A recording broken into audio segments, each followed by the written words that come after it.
This is a drip torch, and we are going to cover the proper assembly, disassembly, and storage techniques of it. Unscrew the brass cap and lay it down, preferably where it's not in the mud, and you'll pull the wick assembly out of the drip torch container. And on the back side there's a thumb screw with a small chain on it. You unscrew that out of the tube that feeds the wick, and then there's a threaded part right next to it that you screw it into to keep it out of the way and keep it from rattling around. The handle is facing towards me here. You set the wick assembly on top of the drip torch with this pigtail facing opposite of the handle. Put the brass lid back on top and thread it down so it's snug. It doesn't have to be just real tight, just snug. And the small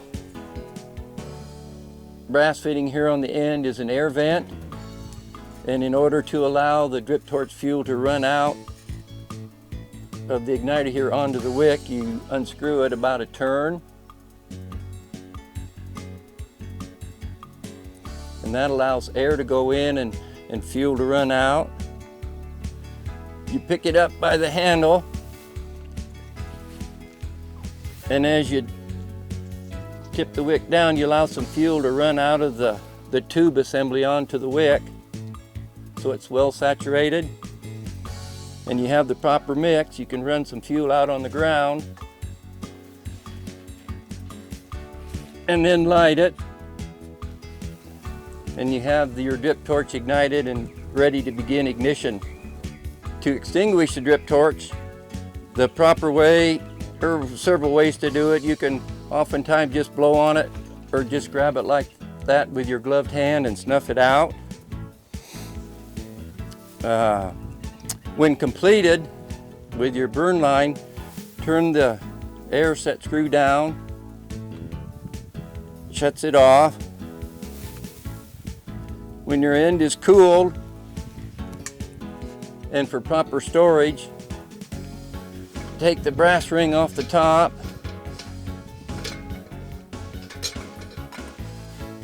pull the ring off, and you invert the wick assembly back into the torch for storage. And then at the same time, you take this thumb screw out of the holder mechanism and you put it back into the threaded assembly so your fuel doesn't leak out when you're transporting it to the next job.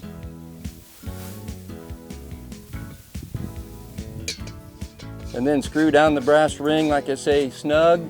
It's got an O-ring in there, you don't have to really bear down on it. And now you're ready for transport to the next job.